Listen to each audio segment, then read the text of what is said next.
link that I got. All right, So let me know when you're ready. I'm ready. All right, Wait a minute, we're on. somebody else, we're on. Yep. All right. Welcome. Oops. So it's nice to be kicking this series off with the US SBA, Small Business Administration.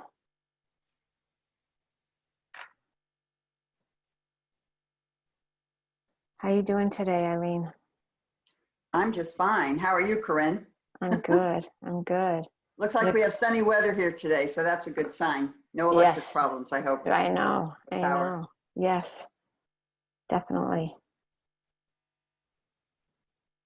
I'm looking forward to this joint venture with the SBA.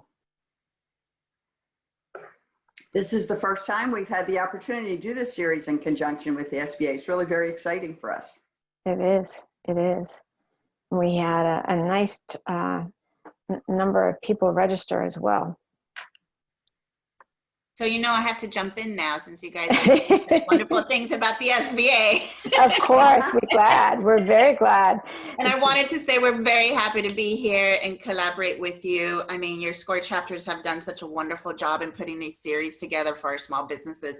So thank you so much for the opportunity to be here and for the wonderful job that your SCORE chapters have done. Well, Victoria, we are just honored to have you as the district director for South Florida here joining us. It's just, I can't say enough about the excitement that I'm feeling. I was talking actually to somebody yesterday about it, and he was like, I don't know who you represent, SCORE or the SBA, because it was just, I love the fact that we're doing something that really hasn't been done before, bringing a series of 6 webinars to the business community in collaboration in what I call a joint venture. I mean, what a wonderful, fun thing. And how, as you said earlier, like what an opportune time, right? Yes. Yeah. I was going to say that just now. The timing is perfect, and it's something that I believe our small businesses are looking for. And the fact that you guys put these 6 webinars together that are absolutely fantastic, I think it speaks volumes. And I'm so happy to have, you know, such a wonderful audience here today. So, so thank you for that. I appreciate that. Well, why don't we begin? And I would like to introduce you. So please allow me to do that. This is Victoria Guerrero, the District Director of the South Florida District Office for the U.S. Small Business Administration. The leadership and business expert that Victoria brings from her 20 years of experience leading, managing, and transforming both private sector corporations and public sector entities is just phenomenal. As a district director for the U.S. Small Business Administration, SBA, South Florida District, Victoria is responsible for leading one of the highest job creation districts in the nation, overseeing business services to the 1.5 million small businesses south of Kissimmee, Florida. This is a really cool thing that she's been able to accomplish. For the last 4 years, Victoria's district has ranked in the top 5 of 68 SBA district offices nationwide after continually exceeding $1 billion in small business loan guarantees, spurring job creation and strengthening our South Florida economy. Thank you so much, Victoria. Absolutely. Thank you, Corinne, for having me here. And thank you, Eileen, as well. So first and foremost, I want to say welcome to our small business owners that have joined us today. And I also want to say congratulations. I think you guys have taken the first step in joining and registering for this webinar. And I think if you can join the rest of the training series that they have, as mentioned, we have 6 webinars in this training series. You will find them to be very, very productive. The content is very valuable. And as mentioned with Corinne a little bit ago, the timing is perfect. So congratulations on taking that first step into trying to figure out where your business stands right now because of COVID-19, how to pivot if you can pivot, and how to thrive. As we've all known, and we've been going through this, even the SBA has, these are challenging times, and we've had to reinvent ourselves. We've had to get used to doing a lot of virtual webinars and meetings. And again, I think you being here today is absolutely wonderful. So congratulations on that. I also want to say thank you so very much to our wonderful Southwest Florida SCORE chapters. They've all collaborated, they've gotten together, they've created these webinars specifically for you, for our small business community, because they knew that this need was going to happen. I know many of you are going through the PPP applications and the economic injury disaster loans and all that, but I think it's wonderful that this series was created. It's wonderful content, and you're going to find it very valuable. And they're going to take you through this journey so you can see where your business stands, how you can pivot, and how you can thrive during this new landscape that we're all experiencing. So with that being said, again, thank you so much for being here. Congratulations on that. Congratulations to our wonderful Southwest Florida chapters for putting this together for our small businesses. It's an honor for us to be here and for SBA to work with you. So again, thank you to all. Corinne? Thank you. Thank you. And with that, we begin our presentation. Close, Survive, or Thrive, the Small Business Challenge today. So as you all know, you are muted. This is the first of a series of 6 webinars. You will receive an email after the webinar. In that email, there will be a link to the presentation itself and a recording of the presentation. In the event that you have a problem, please feel free to dial the phone number you see here, and it's also available in our chat. We would love it if you could put your questions in the Q&A that you see below. We will be answering questions at the end of the session. And with that, I would love to introduce Eileen. Eileen Buchanan, our speaker today, has been a SCORE volunteer for 14 years and has held almost every volunteer position in SCORE. She currently is the chapter chair of the Southwest Florida SCORE chapter. Prior to that, she was the founder and president of Fast Track Training, Inc., a company that trains software professionals and managers within government and industry to improve their software processes. In the mid-1990s, Inc. magazine identified Fast Track as one of the 500 fastest growing privately owned companies in America. Again, this presentation is the first in a series of 6. Each webinar that follows will dive more deeply into one of the series of steps outlined today. When you register for this webinar, you will register for this series and will receive weekly reminders. The link you received today is the same link that you will use for the entire series. With that, I turn it over to Eileen. Thank you, Corinne, and thank you, Victoria. And thanks to everybody who joined us. We're really pleased to be partnering with the SBA on this series. In SCORE, when we capture information about our clients, we check a box to identify if they're starting a business or if they're in business. Now, we see the term restart everywhere. The dictionary defines it as a new start or beginning. The pandemic and the closures around the world have made you both a startup and an in-business client. It's put you into both boxes. I believe most of you are what I would term an in-business startup, and this is probably the hardest box to be in.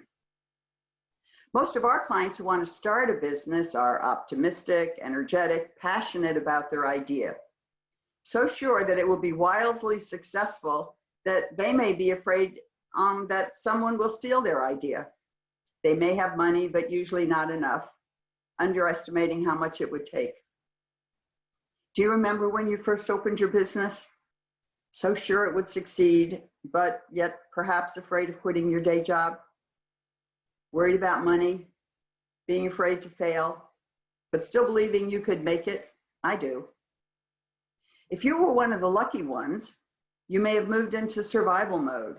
Then you laid awake at night, doubting yourself, wondering if you made a mistake starting the business, trying to figure out how to make it succeed, worrying it would run out of money before you had customers or clients to cover your costs. The business was your baby and you couldn't let it go. Now you were even more afraid to fail. Your family and friends were excited and encouraging, and everyone would ask you, how's business? And you lied and said that business was great, all the time hoping that you would see a light at the end of the tunnel. I did that too. I did it for 2 years. If you were lucky enough to get through survival mode, you could pay yourself, you slept more often through the night, you had regular customers or clients who really liked you, your balance sheet was black, not red, and you could take a few days off and enjoy yourself. By whatever definition you used to define success, you were succeeding. Maybe you wanted to grow, maybe you didn't, but you were good. I remember that feeling too. But now something catastrophic has happened, and it's happened to everyone. You fit into both boxes. While you may have been in business for a while, you may share some of the challenges of a startup. You don't really fit into either. It's time for you to honestly assess where you and your business stand. It's time for you to make a plan. If you want to thrive, if you can thrive, it's time to get rid of the box. This webinar will not have all the answers. Our goal is to ask as many of the right questions as time allows, and hopefully give you some ideas to help you move forward. We want you to focus on things that will really matter to your business. Try to think like a startup while building on what you already have. Next slide. Will you close, survive, or thrive? I once had a boss who never had a problem. If you went into his office and told him you had a problem, he would tell you, there are no problems. There are only opportunities and challenges. Today, we are facing the biggest opportunities and challenges of our lifetime. Let's talk about closing for a bit. I want to start by saying that closing is not failing. And if you do decide to close, you are not a failure, despite how you might feel right now. Sometimes the real failure is not closing. Closing is not quitting. It is weighing the pros and cons of closing and deciding that the pros win. Closing may have a lot of benefits. It may conserve cash or reduce debt. It may free up cash if you have saleable assets. It can reduce stress, let you sleep at night. It can give you the time that you need to deal with other life challenges. It can free you up to move on to new opportunities where you have more passion, energy, more commitment. And like the college graduate who was sad to leave friends and family behind, graduation marks the end, but the word commitment means commencement means a new beginning. Closing for some is smart. But don't make that decision yet. You'll hear a lot of ideas that can improve your financial situation. And if you do decide to close, you still need a plan, so don't go away. When you look at surviving and thriving, you will need to take a hard look at your business, your finances, your employees, your customers, your products and services, what you can keep, what needs to change, what must go. You have some tough decisions ahead of you, but you are not alone. SCORE can help you, and there is a process that we will follow. So let's jump in. We're going to be talking about doing this in a 4-step process. We start with assess. You will start by looking at where you are now, financially first. You need to know where your business is today. That's your balance sheet. That's your assets and liabilities. How much you have, how much you owe. The next question is how long you can last with what you have. You can see that in your cash flow analysis. What are your options and what can or should you do about it? Then it's time to analyze. Let's look at your employees, your customers, your suppliers. Revisit your products and services. It's time for a SWOT analysis. That's your strengths, weaknesses, opportunities, and threats. Now's the time to brainstorm and then decide if it's time for you to pivot. Whether you plan to close, or to survive and thrive, you need a plan. It will be based on the analysis you have been doing. You will build on what you have learned, and what you have decided. We're going to use the business model canvas as a tool to document your plan. Finally, communicate. You will share your plan with everyone who has or might have a vested interest. So let's start with your assessment.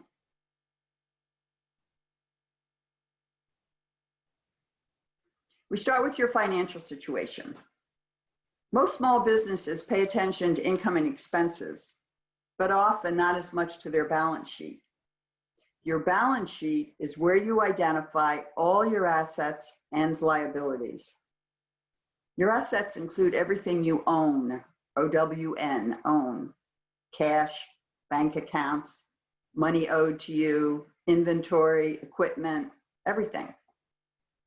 Liabilities are everything you owe, O-W-E, to employees, to vendors, to banks. If your balance sheet isn't current, get it current. I see so many clients who are months behind in recording and reconciling their financial data. This is not the time to do that. There is no way you can make an informed decision without knowing where your business is financially. Since the tax filing deadline was extended to just last month, you may have just recently completed your 2019 financial data. Now's the time to bring it up to date if it isn't already. So your balance sheet is the picture of where you are today. If your business is upside down, as in this picture, and you already have a lot of debt, be very careful about taking on more. Though I will say a few words about refinancing possibilities later. Your cash flow will help you look into the future to see how long you can last based on your estimates of income and expenses. It's based on your starting cash balance today. Using this tool, you will experiment with different assumptions. You can use your own financial software. You can use an Excel spreadsheet. You'll start with all your available cash and do a month-by-month projection of income and expenses, checking your bottom line every month. You need to keep in mind that September is typically the slowest month of the year for businesses in Southwest Florida. So take a look at your data from previous years if you have it to see if that was also true for you. In next week's webinar, Henry McCabe will go into more depth on your balance sheet and forecasting cash flow. You'll learn how to use the financial information to assess the current state of the business and to use that information to make critical decisions about closing, surviving, or thriving. To help prepare you for that webinar, let's look at some preliminary work you can do regarding your expenses. Zig Ziglar, who is noted for famous observations, said, "Money isn't everything, but it ranks right up there with oxygen." I like that. So we're going to start with some really basic rules. Number one, in this environment, cash is king. Don't spend a dime you don't have to. You may need it next month, or 3 months, or 6 months down the road. Conserve your cash. Rule number two, if you haven't already cut as much as you can. Cut as early as you can. Rule number three, cut big. These are pretty basic rules. We may be in this recession for a while.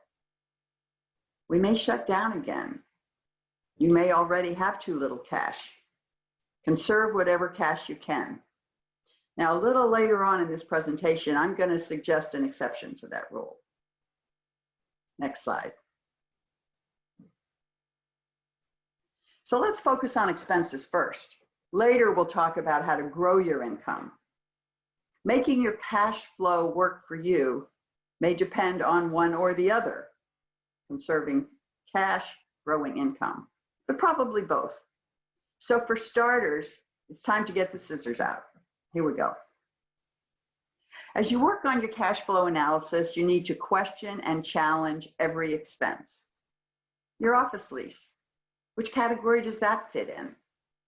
Is your current space a must-have?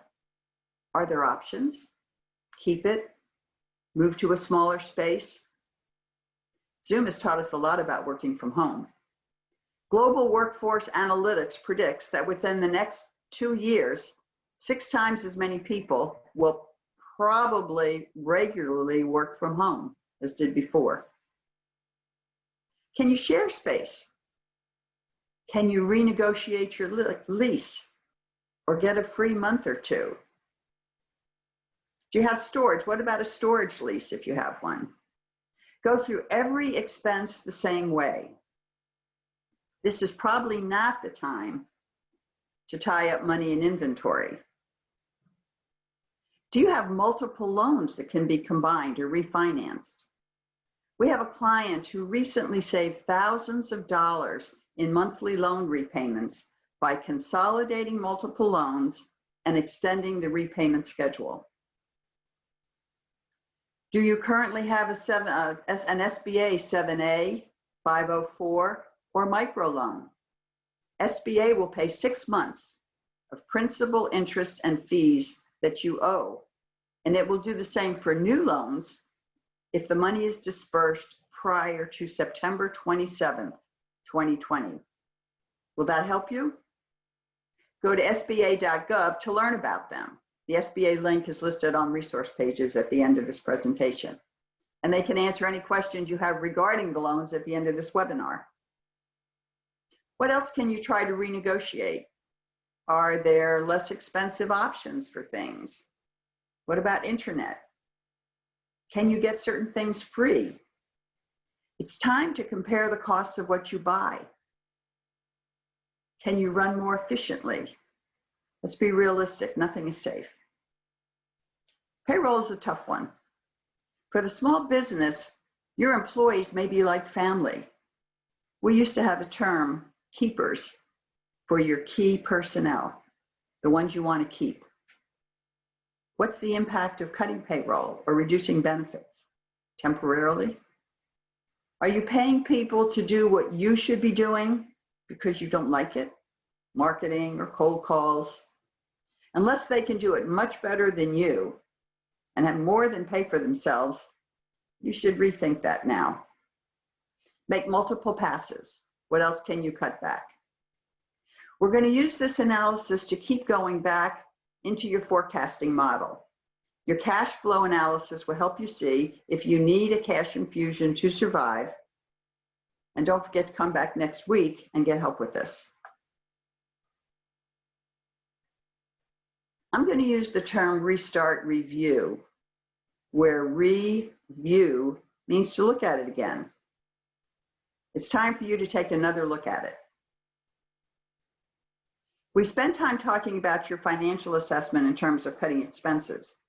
It's time to take an honest look at your business and brainstorm to develop ideas that will help you move forward. Will give you the opportunity to increase your income, to grow it. We're going to look at your employees, your customers, your suppliers.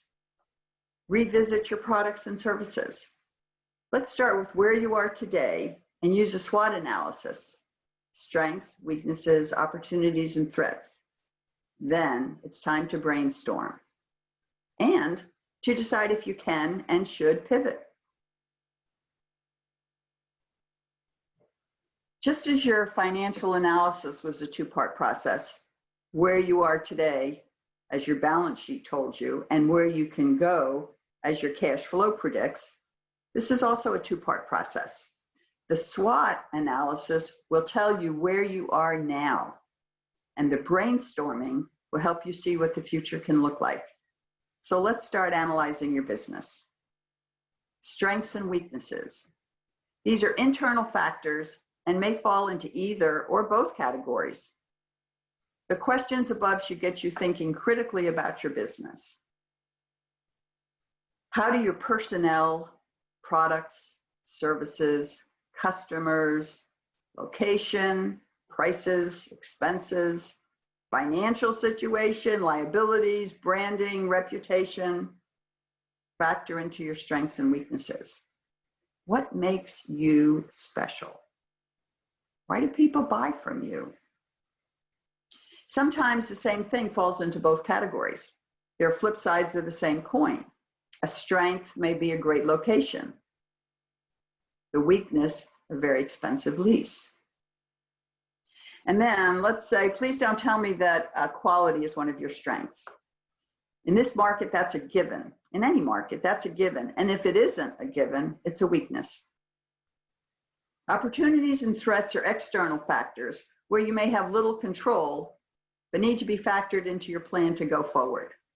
They may fall into either or both categories also: competition, government regulations, the pandemic, new trends, changes in demographics, new markets. A threat to some of you may be an opportunity for others. And let's remember, you are the experts in your industry. How do you think your industry will change because of this crisis? What will people need in the future? There's a TED Talk by Bill Gross. He's the founder of Idea Lab. And he entitles it, "The Single Biggest Reason Why Startups Succeed." By the way, we had some questions about whether this is a good time to start a business. Bill Gross applies 5 different factors to hundreds of businesses. He considers the idea, the team, the business model, funding, and timing. And spoiler alert, he concludes the timing is the key factor to success. So now is the time to look really hard at opportunities. Could this be your perfect moment? You will get a link to this webinar, so I'm not going to go read these questions to you. Read and answer them later. Our third webinar, coming up in 2 weeks, presented by Walter McCracken, will give you an in-depth look at how to perform the SWOT analysis and give you more ideas for your brainstorming to help you see a path forward. I hope you'll join us for that.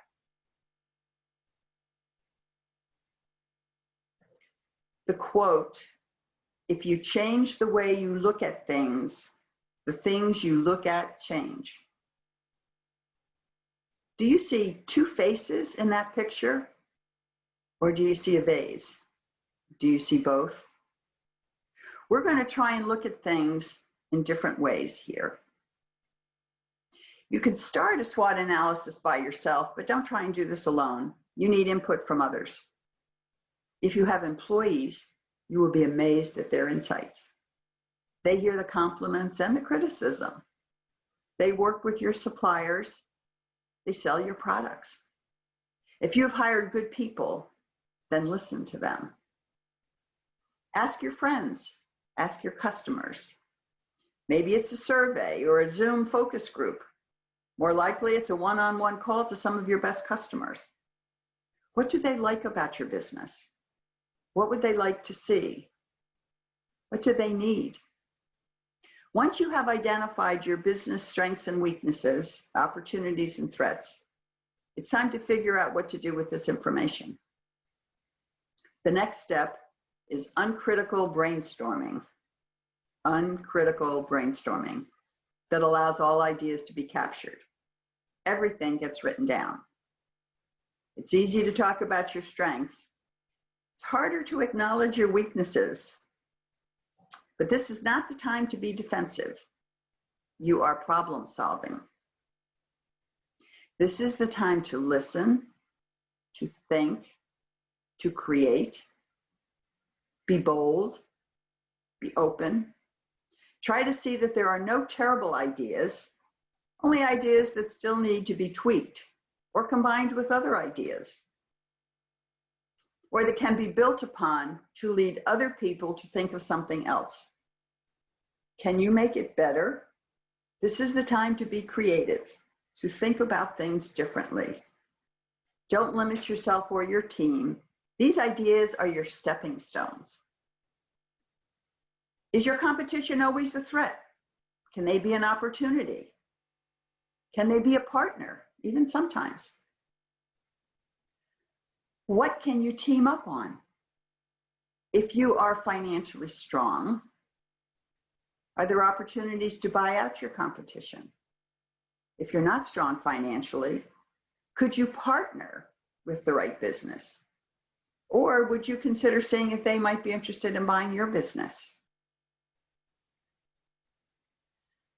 Have you learned something from the pandemic that can be an opportunity for you? Always go back to think about what problems you are solving. Is there a better way to do what you do? If there is, find it now. What assumptions have changed? The pandemic changed a lot of assumptions. Your need for cash on hand, the future growth potential, capacity, access to goods and services. In each of our lives, there have been life-altering events where we began to talk about before and after. Maybe it's before we got married or after we had kids. Perhaps it's before or after someone died. In each case, there became a new normal. This will be one of those, before and after the pandemic. What will your new normal look like? This exercise is not a waste of time. I did this every December with my employees for 2 days. Then I went on to write a business plan and a marketing plan for the following year. We developed a plan to grow every year, and it paid off for us. Pivoting. Zig Ziglar said, "You don't drown by falling in water. You only drown if you stay there." Think about that. We all fell in the water. Pivoting is about figuring out how to get out before you drown. I can't tell you how to pivot, but I can share some ideas about how others are pivoting, and perhaps it will spark some ideas for your business. A short story about targeting a new market segment. I had a friend who was a potter, complaining to her husband about how hard it was to get slabs of clay perfectly even. Her husband, who was an engineer, built a slab roller, which they began to sell to other potters. It got great reviews. They gradually grew the business. Her brother then suggested, who was a baker, suggested that they make one that was food safe for commercial bakers. The husband made the alterations, which they then sold as dough rollers to bakers. A new market. A minor change to their product opened up a new market. And by the way, she doesn't make pottery anymore. The slab rollers and dough rollers are their business now. How are people using your products? Do they ever tell you what they wish it had? Another pivot, a bar known for their great drinks. They were unable to sell liquor, so they made drink mixes, froze them in ice cube trays, and sold the drink mixes. The customers added their liquor at home. They altered the process, changed their product so they could sell to their client base. A window cleaning business that grew from a 2-person, 1-truck business to 3 trucks and 12 employees. He got tired of hours on the phone every night scheduling, occasional sick employees, which threw everything off, expensive workman's comp, and no free time. He went back to 1 truck with 1 other employee. He says he makes more money and he got his life back. An event planner who organized a 5K race that ended at microbreweries, sponsored by breweries. His business dropped to 0. He created virtual distance challenges, month-long themed runs. He designs creative running courses, charges $45 to $100 to register, depending on whether you're buying new monthly t-shirts and other accessories. He donates 10% of all proceeds to a local COVID relief fund. In the first 3 months, he registered over 2,400 runners. People want to feel safe now. How do you sell safety? What can you do to make people feel safer? There's a restaurant that put cameras in their kitchen. People could see how clean it was and how the food was being prepared. His customers felt safer. Other restaurant ideas. Is your restaurant famous for selling for something like homemade pasta? Can you sell it by the pound?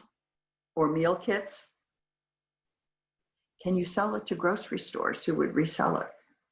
Another restaurant owner made a YouTube video preparing a new menu item each week and then sold it as their carry-out special that week. Maybe your pivot is temporary, though it could become permanent in the future. A laundry service for Airbnb started marketing to seniors and COVID patients, pick up and deliver. A wedding stationery store that began marketing change the date stationery. Motels that are used for isolation wards. Hotels offering 40% discounts, for 14-day stays while you quarantine. And on the subject of hotels, I recently heard about a hotel in Barbados where tourism virtually shut down that's now advertising one-year rentals for people who are able to work remotely. That's a nice assignment. Can you teach what you know? Nail salon, YouTube class for customers. Do your own nails. It was a 5 or 10 minute YouTube, but she was worried that nail technicians would take advantage of them. So she offered extended classes for professionals and charged for it. Fitness classes. Can you exercise in the park? Yesterday's news press had a story about an ice cream shop in Seattle that laid off 90 of 98 employees when the store shut down in March. They contacted grocers, packaged ice cream in pints. Now they're in 45 grocery stores, and they brought back 80 employees. Do you have assets that you can use differently? A truck to deliver something different for yourself or someone else. Now, also, do you know which products or services are most profitable? Now could be the time to get rid of some of your low margin sales and keep only your most profitable products, temporarily or permanently. I've thrown out a few ideas just to get you thinking. This is the time to be creative. Whether you plan to close, believe you can survive and/or thrive, it's time to write down what you plan to do. You will base it on the analysis you've been doing, building on what you have learned, and what you have decided. Documenting your plan will help you move to the next step, communication. This is not the time for a 30-page document. Let's capture it all on a single page. The business model canvas is a visual business tool that will help you structure all the building blocks in your business. At the broadest level, you're going to look at 4 categories. We'll start in the middle. Why does your company exist? And then, who do you or will you sell to? You'll then define your resources. This is your supporting infrastructure. And then identify and define the key numbers that will drive your business, your costs and revenue. The 4 categories on the previous slide break into 9 areas that describe your business. During your analysis step, you will probably have asked and hopefully answered many of the questions on this slide. You will start with your value proposition. What value are you providing to your customer? What problems are you solving? Then you'll look at your customer segments, relationships, and channels. The 3rd category is where you will talk about your key partners, your key activities, and your key resources. And then finally, you will capture your cost structure and revenue stream. On September 14th, in our 4th webinar, Doug Barber from the Minnesota SCORE chapter will walk you through this model and show you how to capture what you have learned. It's entitled, Putting It All Together in an Actionable Plan, the Business Model Canvas. This webinar will demonstrate a rigorous process. Think about the questions on this page and how you would answer them as you prepare for that webinar. This will become the basis for how you move forward. So now it's time to communicate to your audiences. The decisions you made in planning will determine what, how, and with whom you must communicate. You will share it with everyone who has or might have a vested interest. And just because it's written doesn't mean it's written in stone. Everything is evolving now. The important thing is to communicate and then communicate again if it changes. So let's talk a little bit about communicating. Remember, businesses are built on relationships. Know, like, trust. This is the most basic rule of business. Before someone wants to do business with you, they must know you, then like you, before they will trust you. In business, clients should already be there. And this principle applies to everyone with whom you must communicate. Your immediate issues are with the first groups on your list. I know there's a natural tendency to avoid the unpleasant, but the first group is critical if you are financially challenged now. They may be able to help you or offer some relief. Explain your situation. Ask for what you need. And if they can't do that, ask how they can help you. They might suggest something you didn't even think about. Your suppliers. What impact has COVID had on your suppliers? Overseas products may not be available, may have long delays.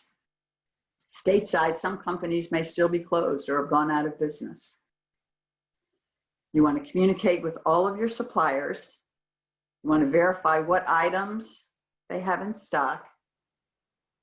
You want to determine whether or not lead times have increased. It took me 30 days last month to get blinds from a 2-day blind supplier for my home. And then also, can you negotiate payment terms? Now it's time, let's talk about your employees. What do you see as the future of your business? Will your staff be available? Did you get paycheck protection funds? Have they run out? What happens now? What's your plan?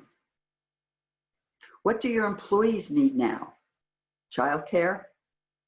I just heard recently that up to 40% of childcare facilities may close, and the reopening of schools varies throughout the state and could change based on how the pandemic progresses.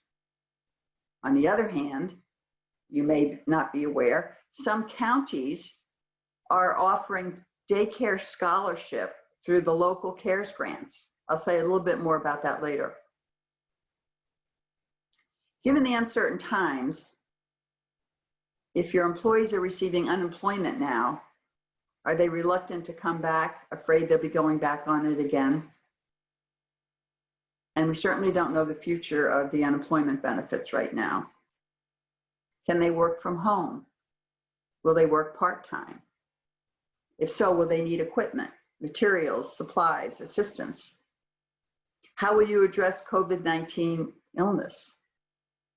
Do you want them to stay home? Will you give them sick leave? Will they get paid? Workplace requirements may create new and additional assignments. Will someone be limiting the number of people at the door, require wearing masks, do additional cleaning?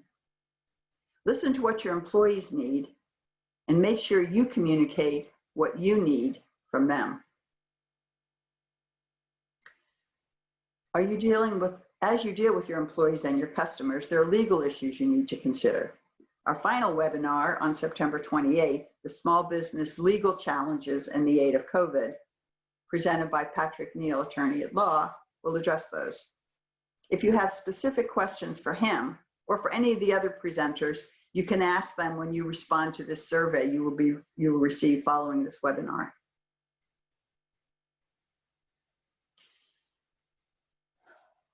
When you work on your plan, you identified your target markets and your products and services to those markets. Have you identified new customer markets? How will you get to each of those markets? What have you done in the past that has worked? What has not worked for you? Do you know why? Money is tight, and I've already recommended that you conserve cash. One size doesn't fit all.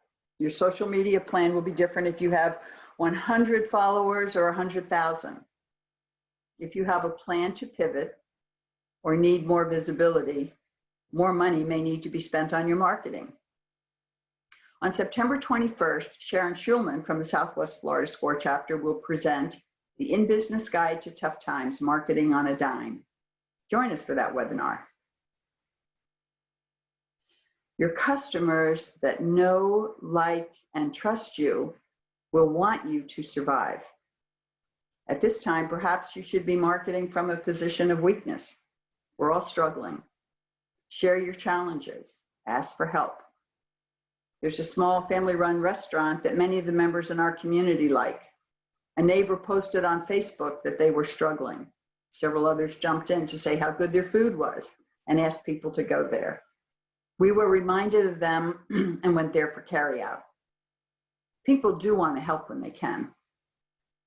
Well, I talked about cutting costs wherever you can do it safely. These are also times when it may not be a good idea. Suppose you found a way to pivot. You need to market your new products or services. This may be the time to really push, to spend money to make money. So, much of the advice that we give is, it depends. And that's basically a decision that you will make based on your own situation. Next slide. Let's wrap up. Regardless of what we wish, things will not go back to where they were for a while, perhaps not for a long while in some industries. What does the new normal look like for you? During this webinar, you're seeing the process you will take and the tools that will help you through that process. We have created follow-on webinars to help you work through each step in the process. During the assess phase, you captured where you are today financially on your balance sheet, and then how long your money can last going forward as you develop your forecasting model. In the analysis phase, you captured where you are today in terms of your strengths, weaknesses, opportunities, and threats, and brainstorm to find your best path forward, deciding if you can or should or will pivot. You will capture all that in your business plan and then communicate that plan to everyone who needs to know it. If you decide to close, it is a sad time, but it does not mean you have failed. You will have made a hard decision, given only bad choices. You may be the lucky person 6 months from now. If you believe that you can succeed, now is the time to do something. Develop your plan, set your goals. Now, the SCORE information, let's take a look at the resources that we have available. I want to mention the SCORE resources. The first is a SCORE website that offers information on loans and grants, how banks might help you with existing loans, webinars, blogs, templates, dozens of topics. Spend some time exploring this website. They have so many resources listed. An example is where to find financial relief during the COVID-19 pandemic, which includes, among other things, a list of banks and how they're working with their customers. There's a lot of information there. Whether or not you want or need a SCORE mentor, consider signing up with your local chapter, your local SCORE chapter, to get on the SCORE, receive their SCORE newsletters. They contain some of the latest advice and opportunities for small businesses, and most are published every month. The SBA.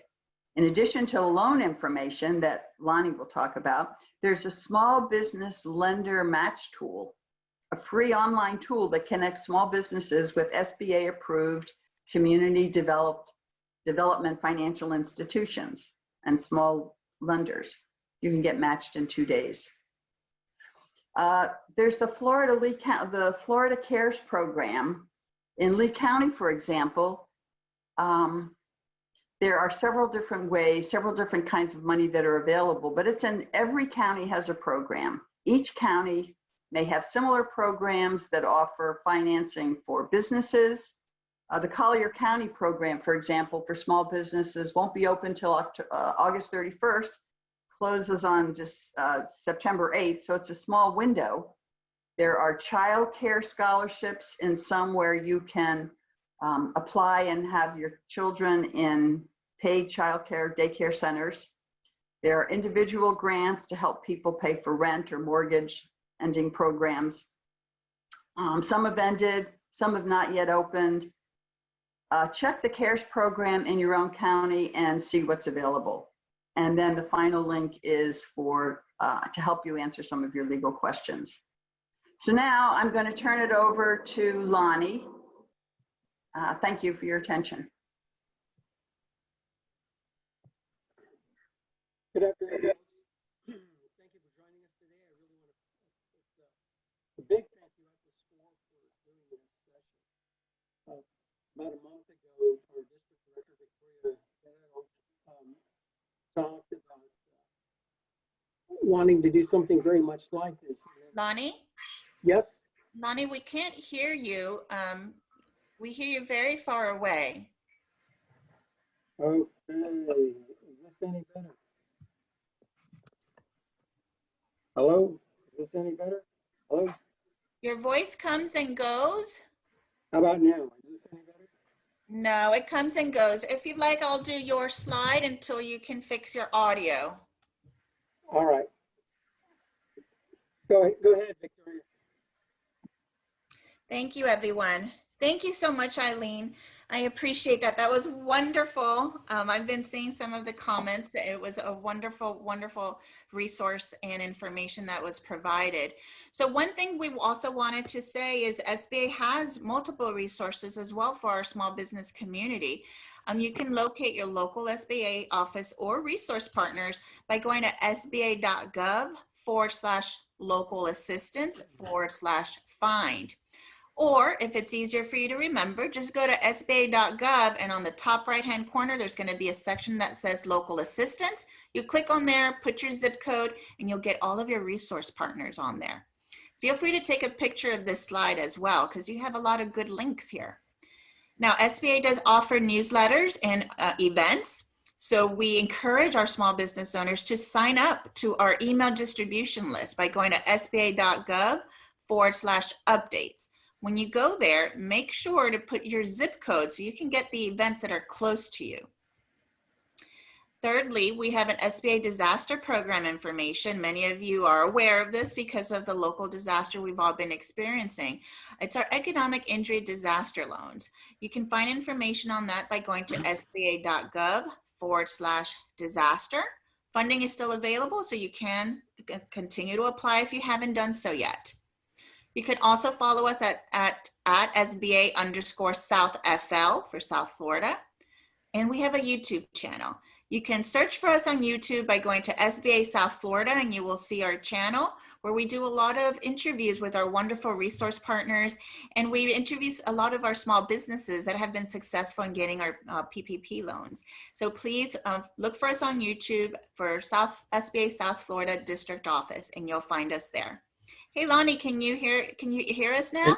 Can you hear me? Oh, it's beautiful, lovely. Okay. You know, you were doing such a great job, Victoria. I think you should keep going. Next slide, please.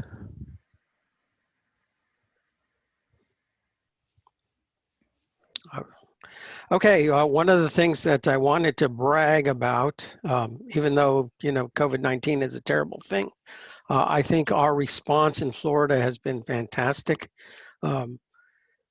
In the way we've been able to get the word out about the Paycheck Protection Program and the economic injury disaster loans. So in both categories, Florida has ranked at the top. So that it's bad that so many loans were provided, but what it does say though is that we, the SBA and our resource partners have done a really good job of getting the word out and to helping you to get money into your back into your business. So these are the combined numbers for the economic injury disaster loan and the PPP program. But in the state of Florida, 629,000 loans, which is a phenomenal number, $43.5 billion. And those are huge numbers. And so I saw one statistic said that it talked about the percentage of Florida payroll that was paid by Paycheck Protection Programs loans, and it was the highest in the country. And what it means really is that you have taken advantage of that. So, you know, I'm sorry about the circumstances that we're under, but I'm very proud in the way we've responded. Next slide, please. Okay, so these are, Eileen talked about this somewhat. This is the schedule for the upcoming webinars in this series. So every Monday at noon, you must be on these calls. Today's presentation was excellent, and it provided an excellent overview of what where SCORE is trying to go with this series. So this schedule shows you everything that's coming up, and I encourage you to be a part of every one of these for every Monday coming up, except September 7th. That's Labor Day, so it's a day to take the day off. But do play a part in every one of these, whether you're a startup business or an existing business. All of these topics apply to you. And, you know, it's not business as normal. You already know that. Following the September 28th, this last webinar, the SBA is starting a series of webinars, and they will also be every Monday at noon. So if you go to the SBA's local website, you can sign up for those. But starting in October, again, every Monday at noon, the first series will focus on SBA programs and just an overview of all the different programs that we have. We have approximately 14 different programs, some of them that you've heard of, some of them that you haven't, but later on, we're going to go into detail on each one of those. Next slide, I believe, is questions and answers. So as we were going through this, as we were preparing for this, we asked you for questions, and we're almost out of time. But let me hit the biggest one. One question that was asked over and over and over again was SBA loans, and how do I get an SBA loan? Or questions very much like that. So just for your info, the SBA doesn't loan money directly in the case of an SBA, of our typical SBA guaranteed loans. It's the SBA guarantees the loan. So the good news is just about every lender and bank in the state of Florida does SBA guaranteed loans. Over the last 2 years, we've done $2 billion in SBA guaranteed loans. Victoria talked about this at the very beginning about how this is one of the leading places in the country for SBA guaranteed loans. But the way the process works is you're going to be going through a bank, lender, credit union, wherever an SBA approved lender is. And so you can't go in and say, hey, I want an SBA loan. Well, you can do that, but really the real process is to be prepared before you even go in to talk to a lender. So really the process should start with you working with one of our SBA resource partners and working with them to develop your business plan. We're going to be talking about business model canvas here in a couple of weeks, which is very much tied to the business plan. But the banker needs to know that you have a solid plan and that you have a means of paying them back. So our resource partners can help you with that. They're not going to write a business plan for you, but they can coach you through the process. And so that when you're prepared to go talk to the lender, you really have everything in a row. You have all your financials, your projected financials with you. And so basically, you need to be able to show a solid case about being credit worthy. And so our resource partners can help you in that area. We're about out of time. Corinne, I'm going to turn it back over to you. Corinne, can I make a fast announcement? I just got a notice from Henry McCabe, who's presenting next week, who has said that tomorrow they are putting on a webinar in Charlotte County, the SCORE, to discuss the Charlotte County programs from the CARES program for anybody who might like to sign up for that. Excellent, excellent. I want to thank you, Eileen, for your presentation today. It was fabulous. Thank you so much. I see that we answered all the questions in the Q&A, and that was wonderful. So I thank everyone, and I look forward to seeing everybody next Monday at 12 o'clock. So thank you, Victoria, so much. Wonderful. Bye, everyone.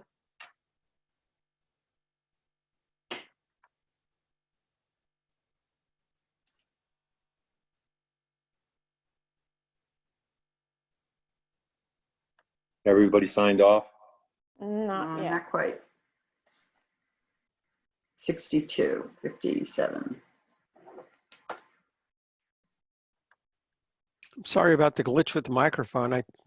We all need to remember to wear earbuds. I made the mistake of not reminding you guys. I'll take responsibility for that. All right, Henry, I got your announcement in there. Yes, kind of late, but I'm also doing one for DeSoto County the following week and Sarasota County probably the week after on the CARES community grant programs. On each one separate on each county? Well, Separate because program? each county has got a variation of the same program. So Right. I had hoped to do one, but it's turning out it has to be one for each county. I'd do one for Lee County too, while I'm on a roll if you want that. Mhm. Yeah. So I'm looking at Althea's point about using the Q&A, not the chat box. I think there's a challenge we have with that with every single presentation where we announce in the beginning to use the Q&A, but people tend to come to the chat box. I'm not sure why that is, and if there's anything that we can do about that. Have we turned off the recording? I show it in the upper right-hand corner. Sue, can you